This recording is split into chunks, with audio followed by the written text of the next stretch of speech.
ॐ विश्वानि देव सवितर्दुरितानि परासुव यद्भद्रं तन्न आसुव। ॐ यां मेधां देवजनाः पितरश्चोपासते तया मामद्य मेधयाग्रे मेधाविनं कुरु स्वाहा। ॐ सहनाववतु सहनौ भुनक्तु सह वीर्यं करवावहै तेजस्विनावधीतमस्तु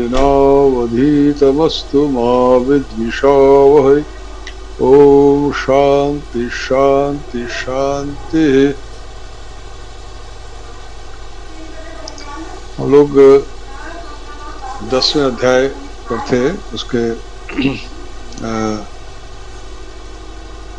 लगभग उसके अंतिम पड़ाव में है हम लोग 10वें अध्याय के। यहाँ हम लोगों ने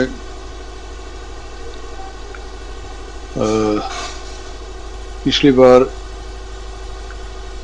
37वें श्लोक तक पढ़ा था कि वृषीणाम वासुदेवोऽस्मि पांडवानां धनंजयः मुनिनामपि अहं व्यास कवीनाम उषणाः कविः। तो उषणाः कविः शुक्र जो इनके जो शुक्राचार्य थे दैत्यों के गुरु, उन्हीं का नाम था उषणा और कवि के नाम से वो विख्यात थे, प्रसिद्ध थे, क्योंकि वो सभी शास्त्रों के ज्ञाता थे, सभी सभी शास्त्रों के जो ज्ञाता होते हैं और बहुत सभी मतलब समझ लीजिए कि एक प्रकार से सर्वज्ञ, सभी शास्त्रों को जानने वाले और क्रांतदर्शी, भूत भविष्य को जान लेने वाला, उसे कवि कहते हैं। इसीलिए कवि नाम से भी वो प्रसिद्ध थे, इसीलिए उनको उषणा कवि ऐसे कहा गया। उषणा उनका नाम था, उषणा कवि के नाम से प्रसिद्ध थे शुक्राचार्य। उनके विष्णु पुराण में उनके कुछ उपाख्यान आते हैं, वो सब अलग विषय है। इसमें कुछ संक्षेप में हमने पिछली बार चर्चा भी की थी। अभी हम यहाँ से आगे बढ़ेंगे 38वें श्लोक। 38वां श्लोक है, दंडो दमयतामस्मि नीतिरस्मि जिगीषताम मौनम चैवास्मि गुह्यानाम ज्ञानम ज्ञानवतामहम्। दंडः दमयतामस्मि नीतिः अस्मि जिगीषताम मौनम च एव अस्मि गुह्यानाम ज्ञानम ज्ञानवताम अहम। इस प्रकार से इसका पदच्छेद है। सबसे पहले इसका फिर अन्वय करते हैं, कैसे कैसे इसके शब्दों का है कि दमयताम दंडः अस्मि, दमयताम दंडः अस्मि जिगीषताम नीतिः अस्मि, जिगीषताम नीतिः अस्मि गुह्यानाम च मौनम अस्मि ज्ञानवताम ज्ञानम अहम ज्ञानम अस्मि। ये है, इस प्रकार से इसका अन्वय होता है कि किसमें मैं क्या हूँ। सबसे पहले कहते हैं दमयताम दंड अस्मि। दमयताम का क्या मतलब है? दमु उपशमय एक धातु है जो दिवादिगर में पढ़ा गया है। दाम्यति ऐसा रूप उसका बनता है, दमु उपशमय। इसी से दमः शब्द भी आता है कि बाहरी इंद्रियों को नियंत्रित करना, बाह्य इंद्रियों को नियंत्रित करना दम कहलाता है। अर्थात इंद्रियों को वह चीज न देना जो उसे जिसके प्रति वो भाग रहा है। तो यहाँ पे दमयत, तो दमयति कैसे शब्द बनता है? इसी दम धातु से ऋच प्रत्यय करते हैं और फिर उसमें शत्रु प्रत्यय करते हैं। दमयत, दमयताम षष्ठी बहुवचन है, अर्थात दमन करने वाला, एक तो दमन कराने वाला। जैसे कि अभी दाम्यति दमन करना, किस चीज का दमन करना? जो कोई इंद्रियों का जब दमन करते हैं वो दाम्यति कहलाता है, किसी चीज को दमन कर रहे हैं। कोई कर रहा है। और जो ऋच प्रत्यय होता है प्रेरणार्थक का दमन करवाना, मतलब किसी चीज का दमन करवाना। तो दामयत, तो ये जो दमयत शब्द हुआ है कि दमन कराने वाला है, अर्थ है। तो राजा क्या करता है? राजा जब शासन करता है तो वो स्वयं तो दमन करता है, उस अपने जो उसके मात्य होते हैं उन्हीं के माध्यम से शासन करता है, लोगों को करता है। उसके हाथ में एक डंडा, उसे राजदंड कहते हैं। जो पुलिस वाले होते हैं वो भी चोर बदमाशों को ठीक करने के लिए उनके हाथ में एक डंडा होता है, बेटन। यह दंड का अर्थ है रॉड, सजा नहीं, मतलब जिससे जैसे वो गलत रास्ते में न जाएं। जैसे आपके ये होते हैं चरवाहे, तो गाय बैलों को हाँकते हैं तो हाथ में डंडा होता है कि इधर उधर न भागे, सही रास्ते पे चले, उनको हाँकना। तो उनके हाथ में जो दंड होता है उसको सही रास्ते पे चलाने के लिए, जिसके माध्यम से वो उसको सही रास्ते में ले जाते हैं। दमयताम दंड अस्मि, तो उनका वो हेतु, उनका वो उपाय हूँ मैं, जिससे वो इनको जिन पर उनका जो शासक करता होते हैं, जो शासन करते हैं और शासक है, वो जो कोई दुष्टता न कर पाए और सही रास्ते पर चले, उसके लिए उसके हाथ में जो उपाय है वह मैं हूँ, वो दंड रूपी उपाय मैं हूँ। जैसे भी करे वह दंड रूपी उपाय मैं हूँ। जिस प्रकार से वो उनको गलत रास्ते पर चलने से रोकता है शासक, वह दंड रूपी उपाय में हूँ।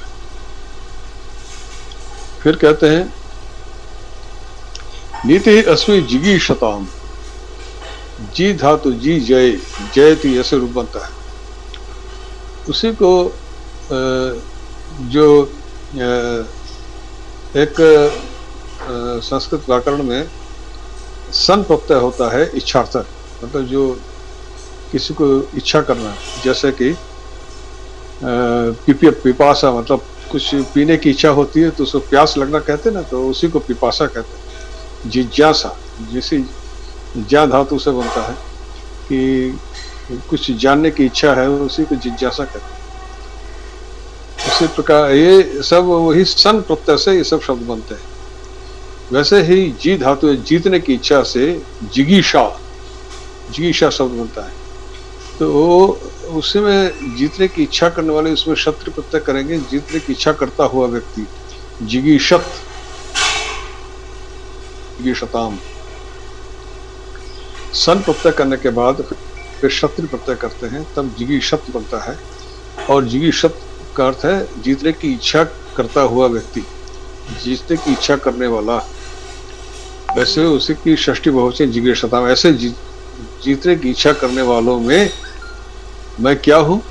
नीति हूँ। नीति शब्द कैसे बनता है? नी धातु है, नी जो ले जाना, जिसे नयति बनता है, तो ऋणी प्रापणे, कहीं पर ले जाना, पहुंचाना। ये ऋणी धातु आपको मिलेगा टवर्ग में, ऋणा जो होता है ना, टवर्ग वाला ऋणा, उसमें दीर्घ ऋणी, तो वहीं से उसको न आदेश होकर नयति ऐसा बनता है। ऋणी प्रापणे मतलब प्राप्त होना, कहीं पर पहुंचाना।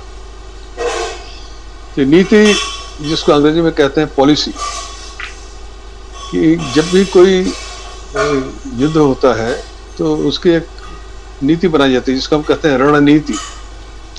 कि उसको जीतना है तो उसके लिए क्या हम उपाय करें कि हम जीत सकें, तो उसी को रणनीति कहते हैं। तो इसी को यहाँ पे नीति कहते हैं। जिगीषताम, जो जीतने की इच्छा कर रहा है, चाहे वो युद्ध हो या खेल हो, कुछ भी हो, जो भी हो, जहाँ भी जीतने की इच्छा कर रहा है, तो उसे कुछ नीति बनानी पड़ती, कुछ पॉलिसी बनानी पड़ती। इसी को रणनीति कहते हैं। राजनीति शब्द आपने सुना ही है कि राज्य का संचालन करने के लिए जो उपाय करते हैं उसी को राजनीति कहते हैं। किस कहीं पर ले जाना, पहुंचाना। तो जीत तक पहुंचाने के लिए जो उपाय किए जाते हैं उसी को नीति कहते हैं। तो वही जिगीषताम नीति। तो वो उनकी वो उपाय तो वो क्या होते हैं, जैसे साम दाम दंड इत्यादि जीतने के उपाय के लिए जो भी आप अपनाते हैं पॉलिसी, उसी को नीति कहते हैं। तो जो जीतने की इच्छा जो करते हैं, वो जो नीति अपनाते हैं, वह नीतिमय हो, क्योंकि उस नीति के बिना वो जीत नहीं सकते। तो ऐसे ही लड़ने चले गए बिना किसी उसके, तो जीत होना मुश्किल है। मतलब कोई भी चाहे युद्ध हो, कुछ भी हो, जहाँ भी है, जीतना है तो आपको कुछ नीति बनानी पड़ेगी कि मुझे इस तरह से आक्रमण करना है, इससे जाना है, इस प्रकार से करना है। तो जीतने के लिए वो नीति बनानी पड़ती है, और तभी उसकी जीत होती है। या नीति अगर उसकी सफल होगी तो उसकी जीत होती है। तो जीतने की इच्छा करने वाले जो नीति बनाते हैं, उस नीति के रूप में मैं उसमें स्थित होता हूँ। और इस प्रकार से सभी चीज़ों में जो उसका जो मूलभूत है, जो किसी चीज़ में जो सफलता मिलती है, उसके भीतर जो हेतु है वह मैं हूँ, यही कहने का अभिप्राय हो रहा है। मौनम च एव अस्मि गुह्यानाम। गुह्य नाम, गुह्य धातु, गुह्य शब्द कहाँ से बना? गुहु संवरण एक धातु है, भौतिकर में पढ़ा गया, उभयपति है, गुहति ऐसा उसका रूप बनता है। गुहु संवरण भौतिकर का धातु, इसका अर्थ होता है ढकना या छिपाना। तो किसी चीज को ढकना, इसी को हम गोपनीय कहते हैं ना। कोई चीज ढकी हुई है, छिपी हुई है, तो उसी को हम गोपनीय कहते हैं। तो किसी गोपनीय वस्तु को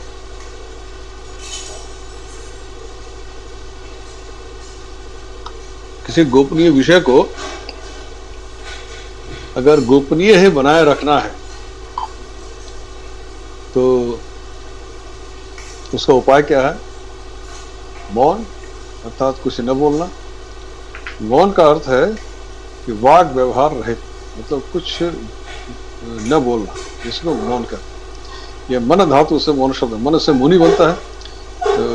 तो मुनि का जो भाव है, अर्थात जो केवल मनन चिंतन करते हैं, मतलब उसके जो मौन है, उसके मन में क्या चल रहा है आप जान नहीं सकते।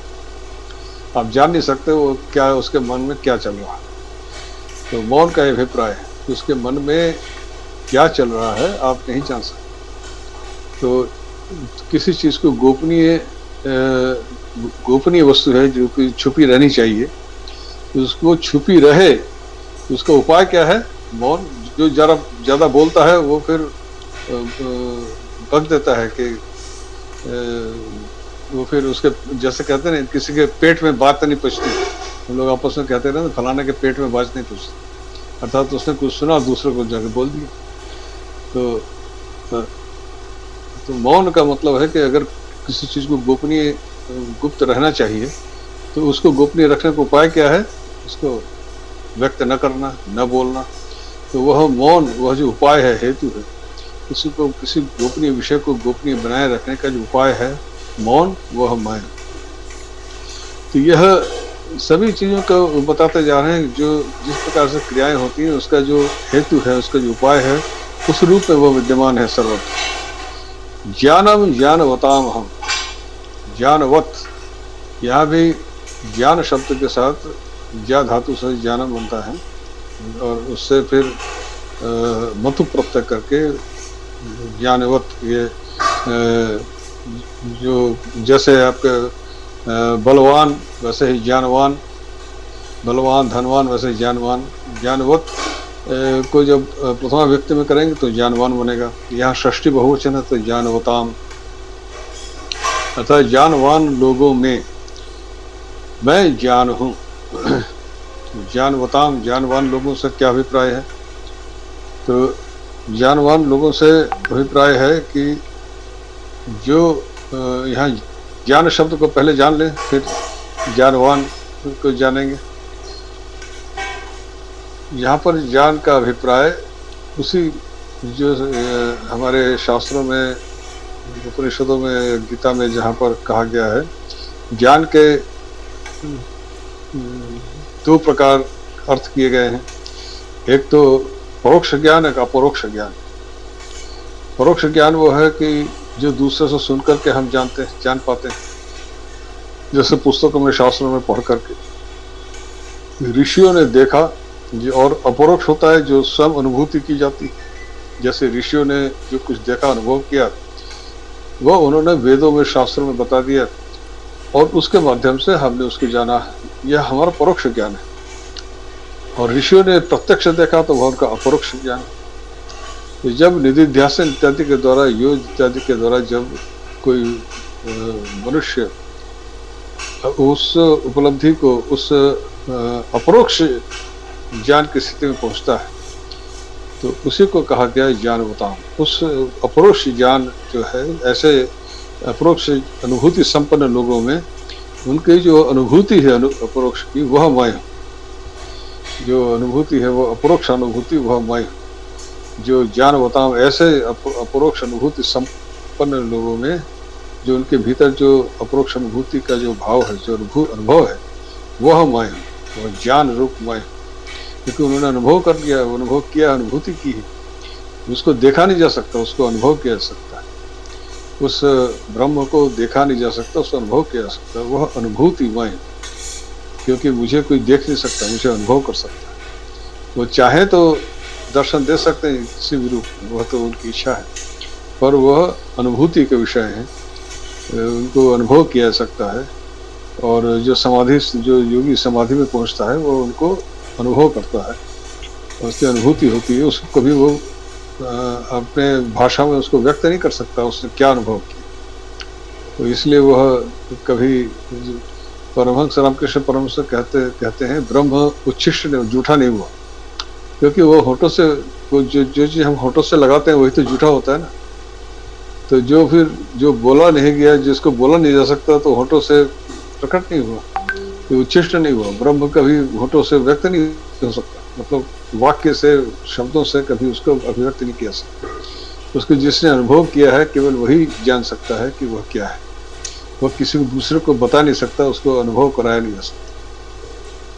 इसीलिए ऋषियों ने जो ब्रह्म के विषय में वर्णन किया है, नेति नेति करके कहा कि वह यह नहीं है, वह यह नहीं है, वह इस प्रकार। अंततः उसका स्वरूप को निर्धारित करने के लिए उन्होंने सत चित आनंद इस प्रकार का कहा है कि वह उसका स्वरूप ऐसा है, पर उसको अनुभव किया सकता है, उसको देखा नहीं जा सकता। तो यह कह रहे हैं, दंडः दमयताम अस्मि, नीतिः अस्मि जिगीषताम, मौनम चैव अस्मि गुह्यानाम, ज्ञानम ज्ञानवताम, ज्ञानम ज्ञानवताम। तो दमयताम अर्थात शासन। अब इसको संक्षेप करते हैं। इसको दमयताम मतलब जो शासन करने वाले होते हैं, जैसे राजा इत्यादि, तो उनको किस प्रकार से अपनी प्रजा को ठीक रास्ते पर चलाते हैं, तो उसका जो उपाय है दंड, राजदंड। जैसे यहाँ पर वही दंड से अभिप्राय वही है जिस उपाय से करते हैं, चाहे वो डंडा हो या पुलिस हो, दंड हो, कुछ भी, तो वो जो उपाय है उसी को यहाँ दंड कहा गया। तो वो दंड रूप उपाय मैं हूँ। फिर जिगीषताम, जो जीतने की इच्छा करता है, जीतने की जो इच्छा करते, जो जीतना चाहते हैं, चाहे युद्ध हो या किसी भी क्षेत्र में जीतना चाहते हैं, तो उन्हें उसके जीतने के लिए कुछ अपनी नीति बनानी पड़ती है। नीति का निधातु पहुंचा देना। नीति वो बातें हैं जो आपको आपके लक्ष्य तक पहुंचाती, इसीलिए इसे नीति कहा गया है। इसे को अंग्रेजी में पॉलिसी कहते हैं। तो वह नीति बनानी पड़ती है कि जीतने के लिए, अर्थात अपने लक्ष्य पर पहुंचने के लिए। जीतने का यहाँ अभिप्राय केवल युद्ध ही नहीं, किसी भी कार्य में सफल होना ही जीत है। किसी भी कार्य में सफल होना ही जीत है। और किसी भी कार्य में जब आप सफल होना चाहते हैं, तो उसके लिए आपको एक नीति बनानी पड़ती है कि मुझे इस कार्य को इस प्रकार से संपादित करना है। तो वह नीति ही मैं हूँ कि उस सफलता की ओर जो मुझे ले जाए। फिर मौनम चैवस्मि गुह्यानाम, गुह संवर्ण धातु से शब्द बनता है। गुह्यम का मतलब होता है गुप्त, गोपनीय, ये छिपा हुआ, ढका हुआ। जो गोपनीय विषय है उसकी गोपनीयता रक्षित होनी चाहिए। अगर वो बता दी गई तो फिर तो गोपनीय रहा नहीं। तो गोपनीय, कोई जो विषय गोपनीय होना चाहिए तो गोपनीय है ना, जो टॉप सीक्रेट जिसे कहते हैं। अगर वो खुल गया तो फिर तो सीक्रेट रहा नहीं। तो यहाँ पे गोपनीय शब्द का अभिप्राय हमको समझना पड़ेगा, अर्थात वो चीज़ जो ढकी रहनी चाहिए, जो खुल गई तो गोपनीय रही नहीं। तो गोपनीय का मतलब ही यही है कि वह वस्तु जो दूसरों को, दूसरों जो केवल आप ही जानते हैं, दूसरा नहीं जानता। अगर दूसरा जान गया तो फिर तो गोपनीय रहा नहीं। जिस वस्तु को केवल आप ही जानते हैं, दूसरा नहीं जानता, वही गोपनीय है। तो उसको गोपनीय बनाए रखने का उपाय क्या है? मौन, चुप रहे, न बोले। तो अगर बोल दिया तो फिर गोपनीय कहाँ रहा? तो वह जो, उसको, जो गोपनीय वस्तु है, अर्थात जिसको केवल आप ही जानते हैं, दूसरा नहीं जानता, उसको गोपनीय रखने का उपाय क्या है? जो उपाय है मौन रहना, वह मौन में उसे चुप रहने को, सब चीज उपाय की बात कर रहे हैं कि कोई भी जो होना है उसका उपाय रूप में। तो ज्ञानम ज्ञानवताम, जिन लोगों ने उसको अनुभूति से पाया है और जाना है, वो अनुभूति, तो ऐसे अनुभूति संपन्न लोगों में उनकी जो अनुभूति है वो हमारे इस प्रकार से है। फिर आइए 39वें श्लोक में आते हैं। यच्चापि सर्वभूतानां बीजम तदहम अर्जुन अर्जुन न तदस्ति विना यत् स्यात् मया भूतम चराचरम। ये बहुत महत्वपूर्ण श्लोक है। यत् च अपि सर्वभूतानां बीजम तद अहम अर्जुन। हे अर्जुन, यत् च अपि सर्वभूतानां बीजम तद अहम न तदस्ति विना यत् स्यात् मया भूतम चराचरम। इसका जो अन्वय करेंगे तो क्या होगा? हे अर्जुन, यत् च अपि सर्वभूतानां बीजम तद अहम। जो सर्वभूतानां, सभी वस्तुओं का जो बीज रूप है, अभी इसको एक एक शब्द को व्याख्या करेंगे, अभी उसके विस्तार में जाएंगे। अभी इसके अन्वय को समझ लेते हैं। ये सभी भूत, सर्वभूत का जो बीज है वो मैं हूँ। मया बिना यत् स्यात् तत् चराचरम भूतम न अस्ति। मया बिना, मेरे बिना जो हो सके, यत् स्यात् तत् चराचरम भूतम, ऐसा संपूर्ण चराचर जगत में कुछ भी न अस्ति, कुछ भी नहीं है, कोई नहीं, ऐसा कुछ भी नहीं है जो मेरे बिना हो सके। तो यहाँ पर देखते हैं, यत् चापि सर्वभूतानां बीजम तत् अहम अर्जुन। हे अर्जुन, अब अर्जुन को कह रहे हैं कि अब ये जो आगे अब तक जो बातें बताई, उसमें जो चीजें देख रहे हैं आप, कि कोई भी वस्तु का हेतु के रूप में उन्होंने अपने आप को बताया है।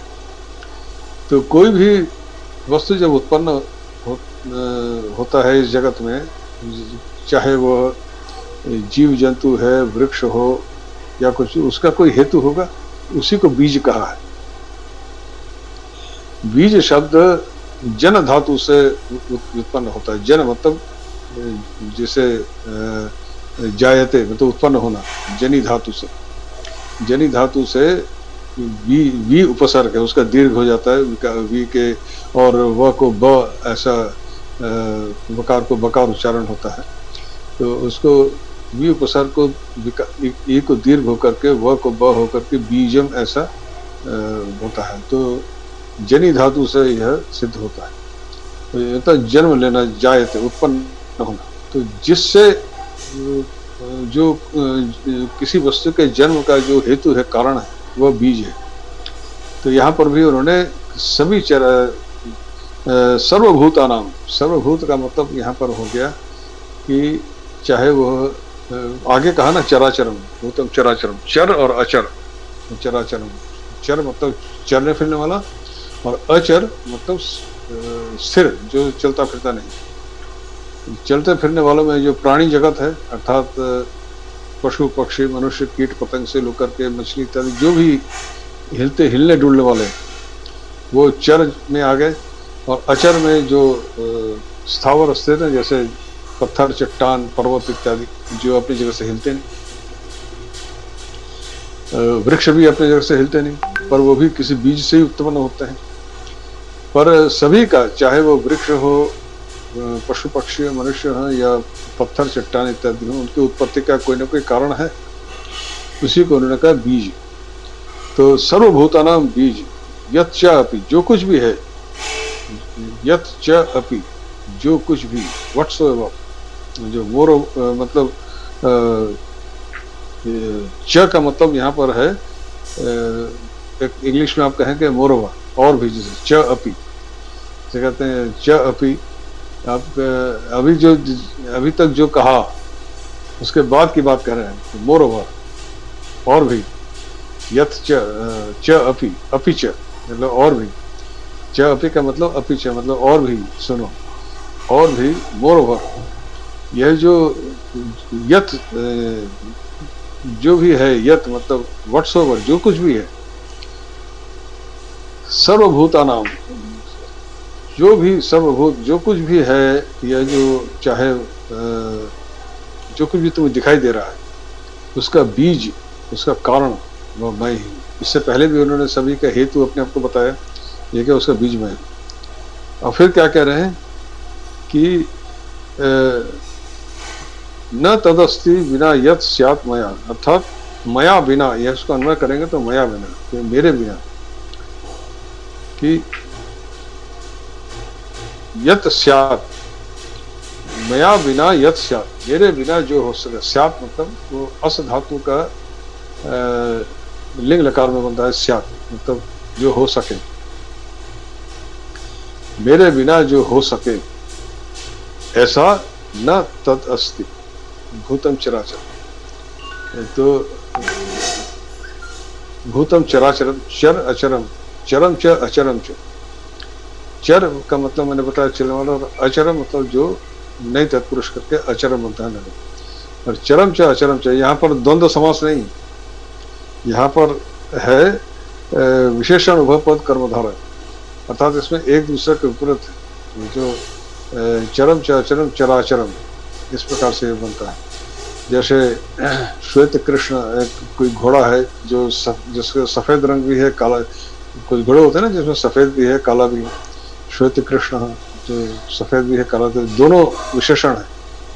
यहाँ पर वो नहीं है, इसमें द्वंद्व नहीं, यहाँ पर दोनों वस्तु एक ही में उपस्थित है, तो चर और अचर एक ही में उपस्थित है, इसलिए यहाँ पर द्वंद्व नहीं कि दो अलग अलग वस्तुएं हैं, तो एक ही में दोनों वस्तु, एक ही घोड़ा है, उसी का उसी में सफेद रंग भी है काला रंग भी, घोड़ा तो एक ही है, उसमें रंग अलग अलग वस्तुओं में नहीं।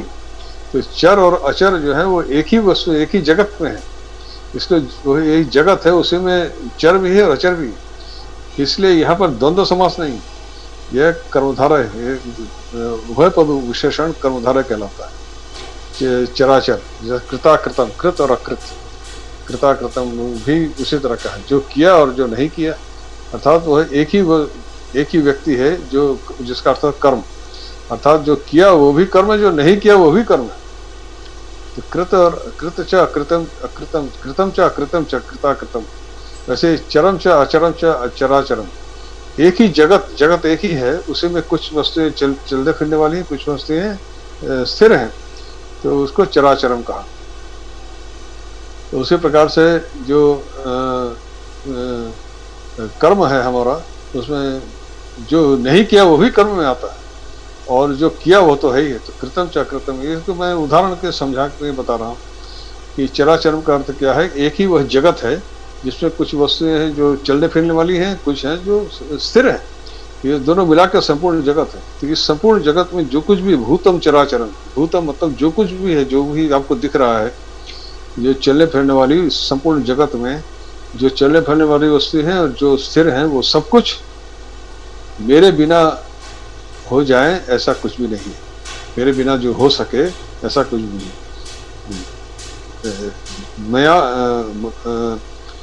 मया बिना यत स्यात्, मेरे बिना जो हो सके, इसका मेरे बिना हो सके इस संपूर्ण जगत में चलने फिरने वाली और जो स्थिर जो भूत हैं, वस्तुएं हैं, ऐसा कुछ भी नहीं जो मेरे बिना हो सके। यह इसका यत चापि, तुम जो कुछ भी देख रहे हो वह अर्जुन, यत चापि सर्वभूता नाम, और इसके जो अभी पहले कहा तो अपिच मतलब और भी, तो इसके अतिरिक्त जो भी मैंने कहा, इसके मोरोवर, इसके ऊपर अपिच, फिर भी इसके ऊपर और जो कुछ भी तुम ये जो सर्वभूतानाम भी, जो कुछ भी है, जो कुछ भी तुम दिख रहे हो, सर्वभूतानाम सभी का बीज स्वरूप मैं ही हूँ। मतलब अभी जो बताया सभी में कारण रूप उन्होंने अपने आप को उसका कारण रूप बता दिया। अब यहाँ पर भी जो कुछ भी है सबका बीज रूप उन्होंने अपने आप को बताया कि मैं ही सबका बीज हूँ।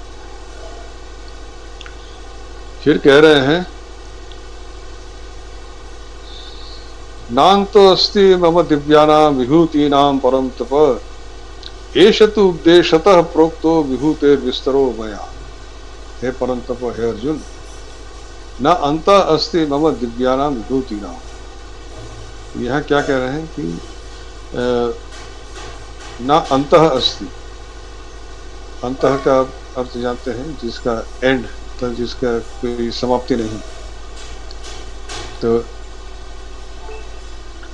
और जो मम दिव्यानां विभूतीनां, मेरे दिव्य जो अलौकिक जो विभूतियां हैं, अर्थात मेरी जो ऐश्वर्य हैं, जो मैनिफेस्टेशन हैं, मेरी जो अभिव्यक्तियां हैं, जो अभी तक तुम अभी जिनको मैंने बताया, इनका कोई अंत नहीं है, इनको मैं समाप्त नहीं कर सकता। ये अनंत है, जो उसके कितने हैं तुम बता नहीं सकते। जैसे आपको अभी इससे पहले हमने बताया है, जैसे आकाश में तारों की आप गणना करके समाप्त नहीं कर सकते, ऐसे ही इनकी विभूतियों को गणना करके समाप्त नहीं किया सकता, उनकी गणना नहीं हो सकती। यहाँ पे ना अंत अस्ति का यही अभिप्राय है, उनको गणना करके उनको समाप्त नहीं किया सकता कि उनकी कितनी विभूतियाँ हैं, कौन कौन सी विभूतियाँ हैं, गणना ही तो करेंगे। अभी आप जितनी बताई हैं श्लोकों में, जितना बताया उनको तो आप गिन सकते हैं, पर इसके अतिरिक्त जो भी हैं वो इतनी है कि उनकी गणना संभव नहीं हो सकती। तो कह रहे हैं कि न अस्ति मम दिव्यानां विभूतीनां अंतः, मेरे विभूतियाँ इतनी हैं जो मैंने बताया है कि उनको तुम गणना करके समाप्त नहीं कर सकते। एष तु उद्देश्यतः प्रोक्तः विभूतेर् विस्तरः मया। विस्तरः शब्द को समझें, वि उपसर्ग है, स्त्री त में दीर्घ ऋकार है, स्त्री, उसका स्त्री आच्छादने, एक क्रियादिगण में पढ़ा गया धातु, स्त्री आच्छादने, तो उसे से विस्तर विस्तारा ये सब शब्द बनता है, तो फैलाना। तो जो मैंने थोड़ा विस्तार से तुमको बताया है कि स्त्रीणात ऐसा रूप बनता है, स्त्री धातु से, स्त्रीणात अर्थात इस चीज को फैलाना, जो आच्छादन करना, ढक देना। तो ढक देने का मतलब किसी चादर को फैलाएंगे तभी तो कुछ ढकेगी, तो यहाँ पर फैलाने के अर्थ है यहाँ पर लिया गया है। तो मैंने तुमको थोड़ा विस्तार से बताया है, विस्तर माया।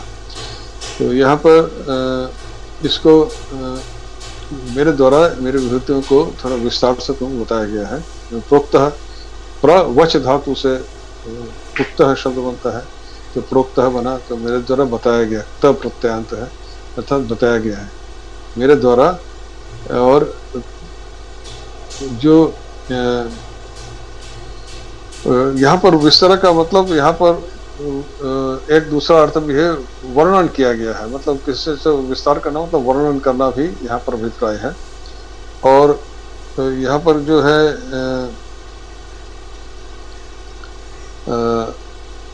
उद्देश्यतः, यह उत और दिश धातु से यह शब्द सिद्ध होता है। दिश धातु मतलब निर्देश करना। तो इसके भी कई अर्थ हो जाते हैं। जब उपसर्ग लगाते हैं तो धातु के अर्थ बदल जाते हैं। उत यहाँ उपसर्ग है, तो उत दिश धातु का अर्थ होता है किसी डायरेक्शन देना, किसी को दिशा संकेत करना। तो यहाँ जैसे निदेशक, निर्देशक इत्यादि जो शब्द बनते हैं इसी दिश धातु से बनते हैं। तो उत उपसर्ग का मतलब होता है कि जैसे उद्देश्य, तो उद्देश्य मतलब किसी वस्तु के प्रति लक्ष्य करके कोई कार्य करना। इसका दूसरा अर्थ होता है पार्शियली, मतलब संक्षेप करना, एक उसका एक अंश रूप में बताना। तो यह जो भगवान कह रहे हैं कि मेरे जो दिव्य, जो अलौकिक जो विभूतियां हैं उसकी गणना करके समाप्त नहीं कर सकते, वो अनंत है। तो मैंने तुमको उसका कुछ एक अंश ही बताया है, आंशिक रूप से बताया, पार्शियली आंशिक रूप से मैंने उसका वर्णन किया है। ये विस्तार मतलब जो मैंने बताया कि फैलाना, तो वहाँ पर इसका जो वी यहाँ उपसर्ग है, तो फैलाने अर्थ में यहाँ पे अभिप्राय है कि जो वर्णन करना। मेरे इसको जो मैंने जो मेरी जो विभूतियां हैं उसके अंश को ही मैंने फैलाया है, अर्थात वर्णन किया है। यहाँ पर तुम्हारे सामने मैंने अपने एक अंश को ही फैलाया है। उसके जो उद्देश्यतः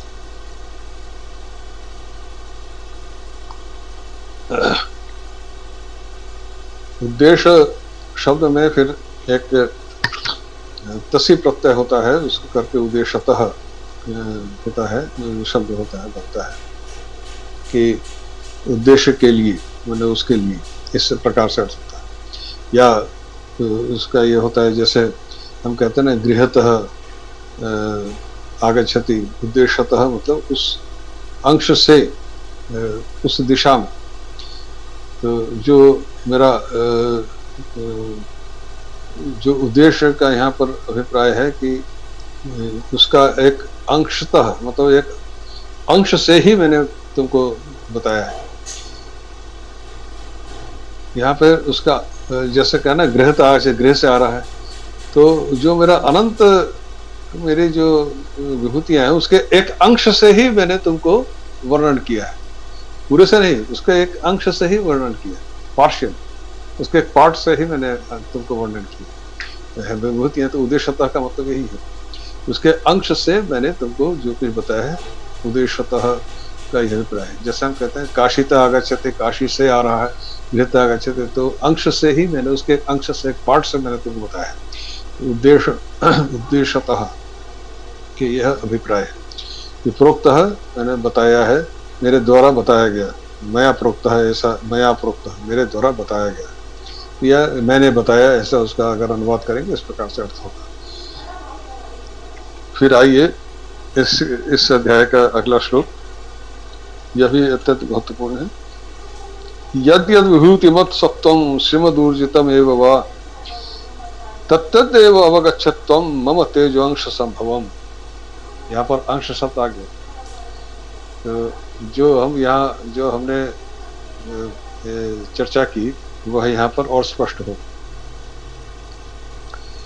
यद यद विभूतिमत् सत्वं श्रीमद ऊर्जितम एव वा तत्तत् एव अवगच्छत्वं मम तेज अंश संभवम, अंश संभवम।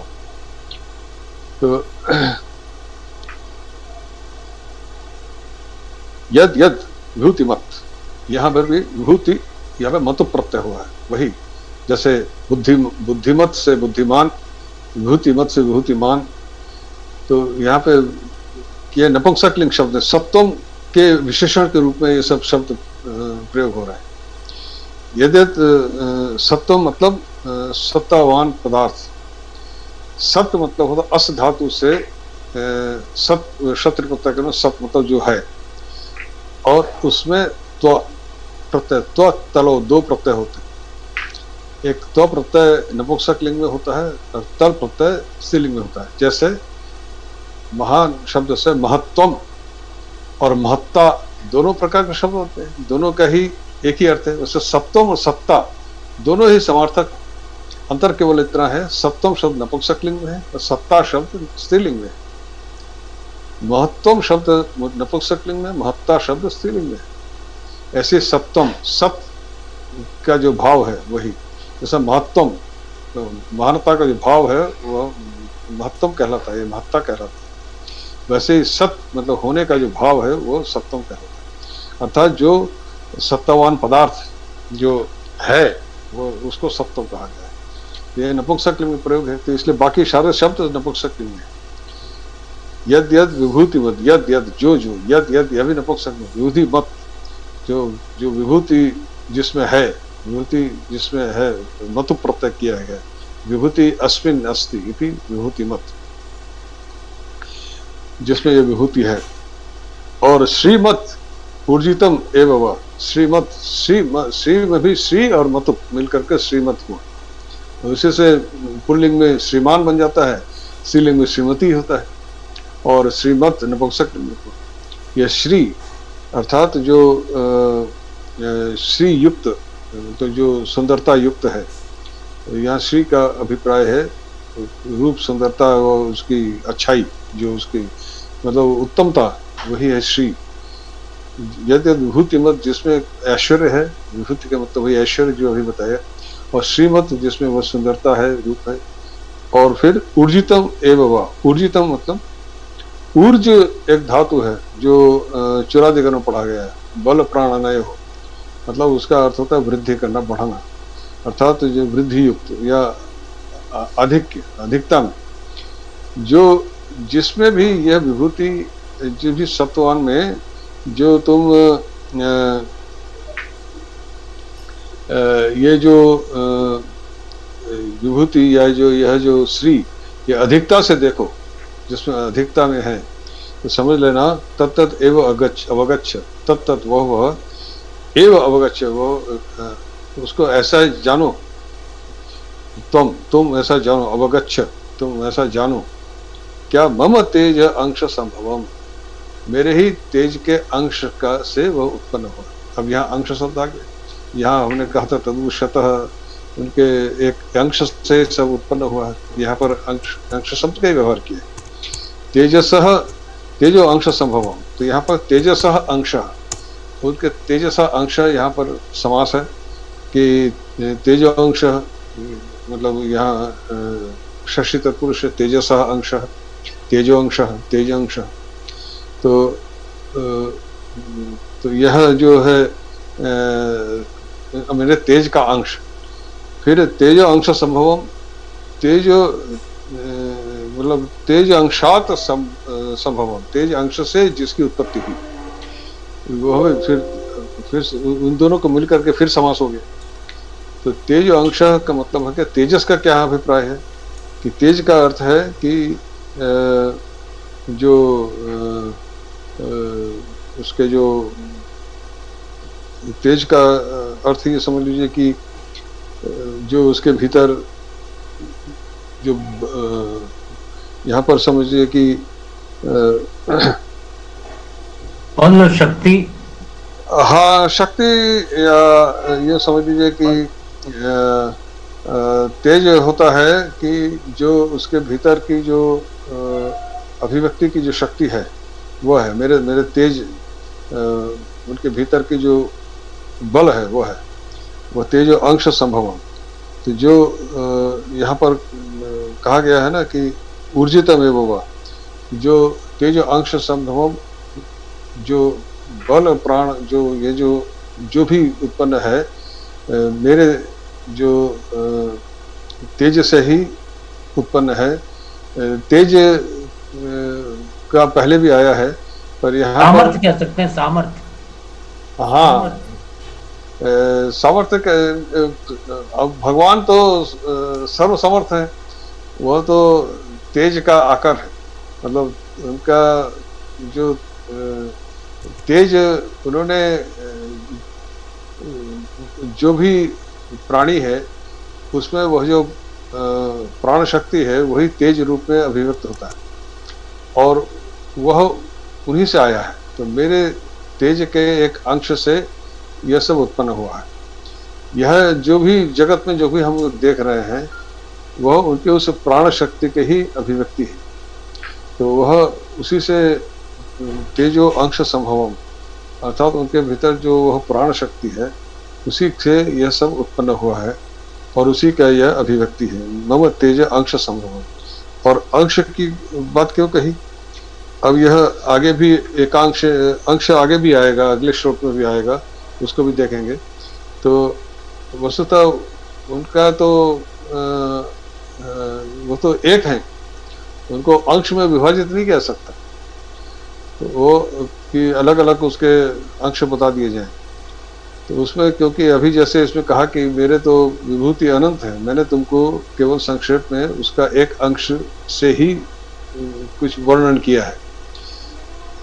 तो तेजो अंश संभवम, अर्थात जो यह उनसे उनके तेज से तो संपूर्ण जगत उत्पन्न हुआ है। अब यहाँ पर बात किसकी हो रही, केवल जो जिनमें विभूति, मतलब जिनमें यह सब आधिक्य में है, मतलब यह जो ऐश्वर्य है, उनकी जो विभूतियां हैं, उनका जो ऐश्वर्य है और उनकी जो शक्तियां हैं, जो कहते हैं ना दिव्य विभूति, वह कुछ अधिकता में जिसमें है, उनकी बात हो रही है। तो वह तो सब में नहीं होती। कोई बहुत सुंदर होता है तो वह एक थोड़ा अलग ही दिखता है। परमहंस जी ने कहा है कि जहाँ कोई अच्छी बात देखो कि जिसमें कोई बहुत बलवान है, कोई बहुत शक्तिमान है, कोई बहुत अच्छा बोलता है, कोई बहुत अच्छा गाना गाता है, कोई बहुत अच्छा देखने में बहुत सुंदर है, तो सभी में जानो कि उसे भगवान की ही तेज का प्रकाश, तो उन्हीं की अभिव्यक्ति। तो वो ही अधिक जो आधिक्य है, इसी ऊर्जितम मतलब आधिक्य। तो उनके जो तेज का अंश का कुछ जो अधिकता से जिसमें है, उसी की बात कह रहे हैं कि यदि विभूति व सप्तम श्रीमद ऊर्जितम एवं, जो यह जो विभूतियां हैं किसी में अधिकता से देखो तो समझ लेना कि वह मुझसे ही, मेरे ही तेज से, अर्थात मेरे ही उस अंश से उत्पन्न हुआ है। और तेज शब्द तिज धातु से बनता है, तिज निशान अर्थात तीक्ष्ण करना इसका अर्थ होता है। तो तीक्ष्ण करने का मतलब ये होता है कि जो किसी चीज को तीक्ष्ण करना अर्थात तो किसी भी चीज को काट सकता है। तो जो भगवान की जो तेज है उसके सामने कोई ठहर नहीं सकता। वह तेज ऐसा है कि वह उसी तेज से सब कुछ चल रहा है। चाहे सूर्य का प्रकाश है, उसकी जो ताप है, वह उन्हीं का तेज है। तेज का दूसरा अर्थ आप जानते हैं ना कि जो क्षिति, अप, तेज इत्यादि, जो अग्नि को भी तेज कहा गया है। तो यह जो तेज है वो उनके संभव, इसी से यह जो बातें हैं वो सब उन्हीं के उसे तेज के ही एक अंश से उत्पन्न हुआ है। अंश का अभी हमने समझा क्या है, वो तो अनंत है। तो जो जिन लोगों में सभी वस्तुएं उन्हीं के तेज से उत्पन्न हुई, कोई भी वस्तु नहीं है जो उनके तेज के बिना चल पा रहा हो। यह प्राण शक्ति उन्हीं का तेज का अभिव्यक्ति है, परंतु जिसमें वह थोड़ा अधिकता में है वह उनका अंश है। समझ उसमें समझना कि वह उन्हीं का अभिप्राय हो। वही ऊर्जितम का मतलब अधिकता, अधिक। ये जो उनके ये जो विभूतियां कही, ये सब चीजें जिसमें कुछ अधिकता से दिख रही हैं, तो मतलब वह मेरे ही अंश से उत्पन्न हुई, यही इनका अभिप्राय है। फिर कह रहे हैं 42वें श्लोक में, इसी इस अध्याय का अंतिम श्लोक है। आज इस श्लोक को करके आज इस 10वें अध्याय को समाप्त करेंगे। अथवा बहुनायतेन बहुनैतेन किं ज्ञातेन तवार्जुन विष्टभ्य अहम इदम कृष्णम एकांशेन स्थितो जगत। कि अथवा बहुना एतेन किं ज्ञातेन तव अर्जुन विष्टभ्य अहम इदम कृष्णम एकांशेन स्थित। यहाँ पर एक अंश फिर आ गया कि जो अर्जुन को कह रहे हैं कि बहुना मतलब किम बहुना मतलब ये जो इतने सब जो मैंने बताया, ये अनेक रूपों की बातें, इनको जानकर तुम क्या करोगे। अथवा वही कह रहे हैं कि ये जो बहुना मतलब ये जो मैंने जो बताया और विस्तृत रूप से जान करके तुम क्या करो, तुम्हारा क्या प्रयोजन है उसमें।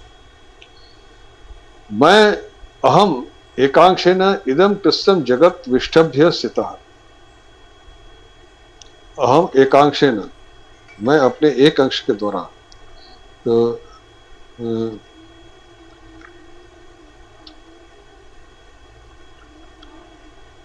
तो यहाँ पर जो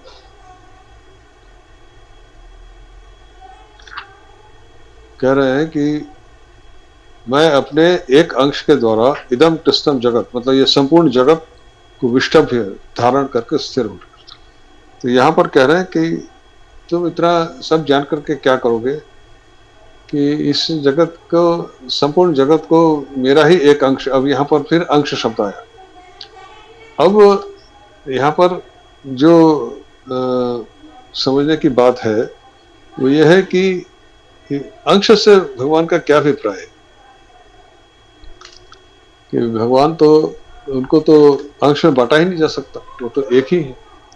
तो मेरे एक अंश से सब है। विष्टभ्य, विष्टभ्य शब्द को भी समझ लें थोड़ा सा कि यह ष्टभी धातु है, ष्टभी प्रतिबंध है। यह भौतिक में पढ़ा गया, स्तंभते ऐसा रूप बनता है इसका। ष्टभी मूर्धन्य श आधा ष, ष्टभी उसका ये धातु है भौतिक। तो स्तंभते ऐसा जो प्रतिबंध है मतलब प्रतिबंध करना, यह तो इसी से स्तंभ शब्द इसी से बनता है, मतलब खंबा, खंबे के सपोर्ट से ही तो एक भवन खड़ा होता है। तो विष्टभ्य भी उपसर्ग। तो क्या कह रहे हैं कि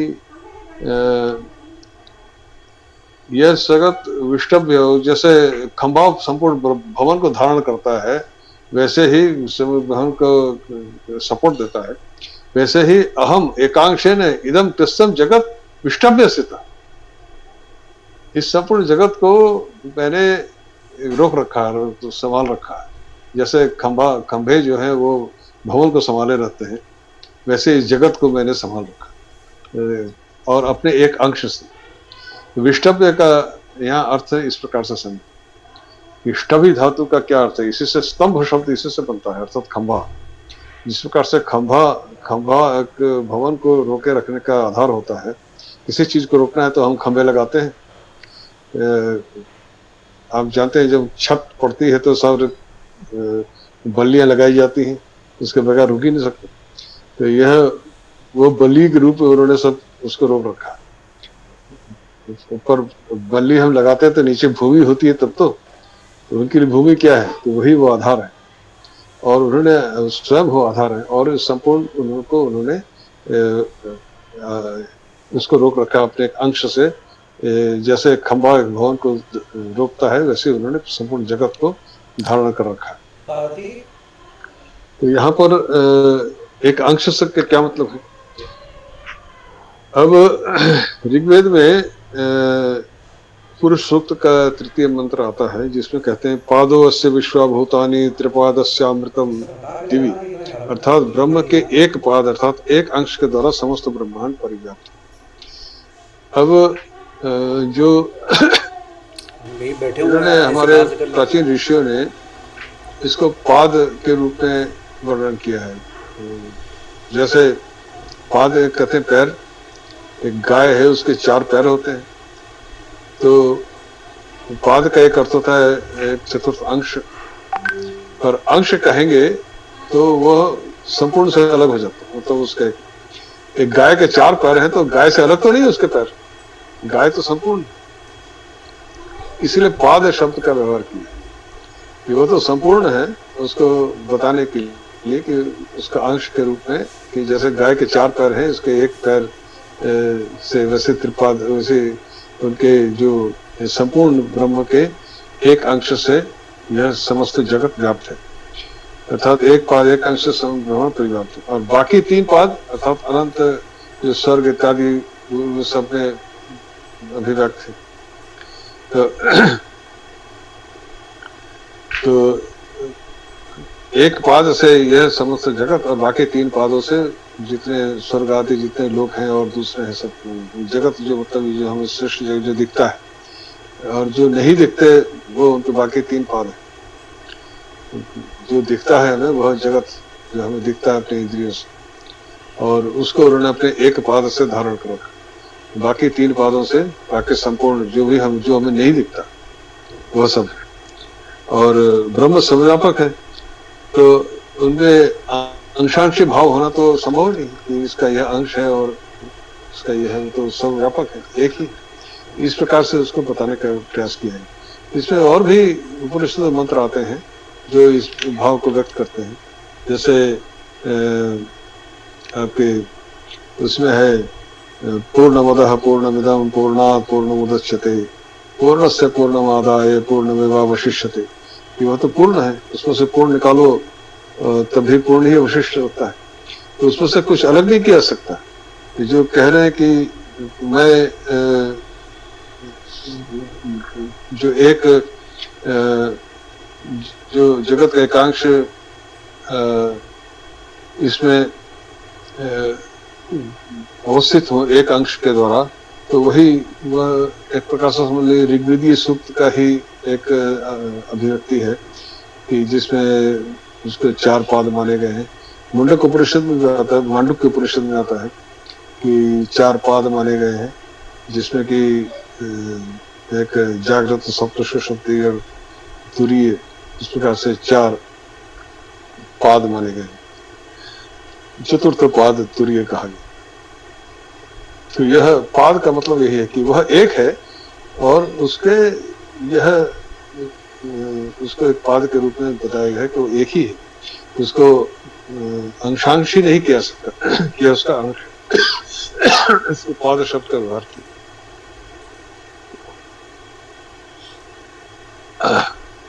तो यहाँ पर जो अंश कहा है सम एकांश न स्थितः, इसका यही अभिप्राय है। जैसे कि संपूर्ण यह जगत जो दिखता है, विष्ठव अहम इदम किसम एकांश स्थित जगत, जगत शब्द भी गम धातु से सिद्ध होता है कि गम धातु माने गति, जो चलता फिरता है। तो जो गतिशील है यह जगत अर्थात जो गतिशील है ये शत्रु प्रत्यांश शब्द की तरह से कार्य करता है कि सर्वदा गतिशील। आप देख ही रहे कि गतिशील का मतलब यहाँ पर केवल प्राणियों से अभिप्राय नहीं, पृथ्वी भी गतिशीला है, मतलब सूर्य के चारों तरफ चक्कर काट रही है, अपने धुरी पर भी घूम रही। सूर्य भी अपनी जगह से तो वो गैलेक्सी का एक अंश उसमें है, वो भी अपनी तरह से जो संपूर्ण जितने जिसे हम कहते हैं ना गैलेक्सीज, वो भी गतिशील है, अपने अपने चल रहे हैं। चंद्रमा भी पृथ्वी के चारों तरफ चक्कर काट रही है। इस प्रकार से जितने भी ग्रह नक्षत्र हैं वह गतिशील है और कोई भी अपनी जगह में स्थिर नहीं। तो इसलिए जगत इसीलिए कहा है कि निरंतर गतिशील है, ऐसा नहीं किसी समय रुक जाता हो। पृथ्वी किसी समय रुकती नहीं, पृथ्वी जो घूम रही दिन रात का चक्र निरंतर चल रहा है, उसमें कोई भी ऐसा समय नहीं जो पृथ्वी का घूमना रुक जाए। तो ये निरंतर गतिशीलता को ही जगत कहा गया है। यह शत्रु प्रत्यय की तरह से कार्य करता है, ये शत्रु प्रत्यय चलता हुआ, जो रुका नहीं, जो चल रहा है, लगातार चल रहा है, लगातार जो गतिशील है वो जगत है। पृथ्वी कहीं भी एक क्षण के लिए भी रुकती नहीं कि जो पृथ्वी के सूर्य के चारों तरफ परिक्रमा हो रही है तो वो कहीं रुक जाए कुछ देर के लिए। उसी प्रकार चंद्रमा पृथ्वी के चक्कर काट रहे, कहीं रुक जाए नहीं। यह संपूर्ण जगत, संपूर्ण जो भी सृष्टि पदार्थ है अपनी जगह गतिशील अपने अपने तरीके से। तो यह जो है तो क्या करोगे अर्जुन, तुम यह सब जान करके जान लो जो कुछ भी है संसार में, जो कुछ भी है तो मेरे ही एक अंश से मैंने उसको धारण, अपने एक अंश से सब कुछ मैंने धारण कर रखा। बता दिया कि सब कुछ के भीतर में ही बस जो विभूतियां हैं जो उसमें तुम जान लो कि जिनमें इन वस्तुओं का श्री अर्थात सुंदरता और कोई भी विशेषता है, विभूति का मतलब कोई भी विशेषताएं हैं, उसकी जो आधिक्य है, अधिकता है, ऊर्जितम अधिकता है, तो समझ लो वहां मेरा ही प्रकाश, मेरे ही तेज का प्रकाश। तेज मतलब प्रभाव, एक तरह से मेरा प्रभाव है, मेरा ही प्रभाव है, तो मेरे ही प्रभाव की अभिव्यक्ति। इस प्रकार से ये आज यहीं पर समाप्त करते हैं। और ये दिव्यानाम विभूति नाम परम तप, ये यहाँ पर दिव्य विभूति यहाँ पर पहले भी एक बार आया था, हाँ 19वें श्लोक में, जहाँ यहाँ से आरंभ हुआ भगवान श्री भगवान से हंत ते कथयिष्यामि दिव्या ह्यात्म विभूतयः प्राधान्यतः कुरु श्रेष्ठ नास्त्यंतो विस्तरस्य। विस्तर यहाँ पर उसके विस्तार, उसके वर्णना के कोई अंत नहीं। यहाँ पे कहा ना कि प्रोक्त विस्तरो मया, उद्देश्य तो प्रोक्त विस्तर में। यहाँ पर 19वें श्लोक में भगवान शुरू में कह रहे हैं उसका कोई अंत नहीं है, पर मैं तुमको संक्षेप में बताऊंगा। मैं तुमको प्राधान्यता मतलब प्रधानता से जो प्रधान चीजें वही तुमको बताऊंगा। तो हंत ते कथयिष्यामि दिव्या ही आत्मविधूत, ये जो दिव्या ही आत्मविधूतयः, इसको जब अन्वय करेंगे, यहाँ पर आप देख रहे हैं कि दिव्या और विभूतयः, दिव्य विभूति शब्द स्त्रीलिंग है तो उसका दिव्या कहा गया है। इसको जो अन्वय करते हैं तो इसका होगा दिव्या मम या दिव्या विभूतयः ताः तुभ्यम कथयिष्यामि, मैं तुमको बताऊं, उनको मैं तुम्हें बताऊं। इसमें कुछ अपने तरफ से जोड़ करके इसका अर्थ करना पड़ेगा, क्योंकि दिव्या ही आत्मविभूत है, ये दोनों ही प्रथम विभक्ति के शब्द हैं। तो इसको जब अन्वय करें, वाक्य बनाएंगे, तो कथयिष्यामि क्या कह रहे हैं, किनको कह रहे हैं कि मेरी जो दिव्य विभूति है इनको मैं तुम्हें कहूंगा। तो जिसको अन्वय करेंगे तो अपनी तरफ से कुछ चुनो। मम यह दिव्या विभूतय सती ताह तुभ्यम कथिष्यामि, वो तुम्हें बताऊंगा। यह ते कथिष्यामि, यह इस प्रकार से इसका अन्वय होता है।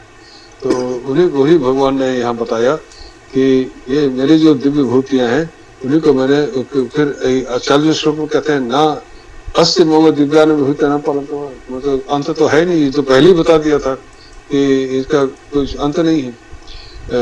प्रधान्यता कृष्ण न अंत विस्तरस, उनका कोई अंत नहीं। तो मैं प्रधान्यता बताऊंगा तो यहीं पर तदुत श्रेष्ठ है अर्थात उसका पार्शियली मैंने संक्षेप में बताया, उसका एक अंश बताया, ये पूरा नहीं बताया, कुछ मैंने तुमको बताया, यही है बुराई।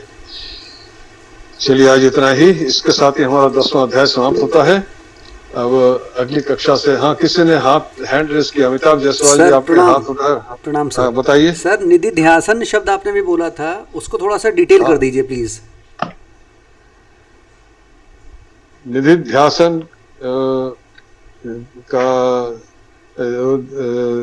ध्यान शब्द से ही उसका जो ध्यय धातु है उसी से होता है, नी उपसर्ग है, और उसी से निधि ध्यासन जो निरंतर ध्यान करना, यह इसका अभिप्राय होता है।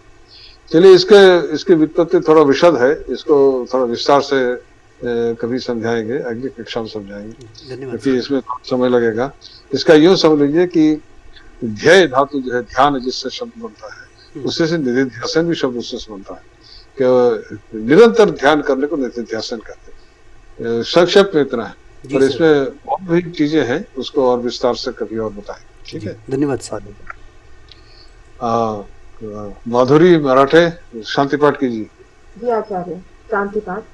ओम द्यौः शान्तिरन्तरिक्षं शान्तिः, पृथिवी शान्तिरापः शान्तिरौषधयः शान्तिः, वनस्पतयः शान्तिर्विश्वे देवाः शान्तिर्ब्रह्म शान्तिः, सर्वगुण शान्तिः शान्तिरेव शान्तिः, सामा शान्तिरेधि। ओम शांति शांति शांति। नमो नमः आचार्य, धन्यवाद। नमो नमः, धन्यवाद आचार्य। नमो नमः आचार्य।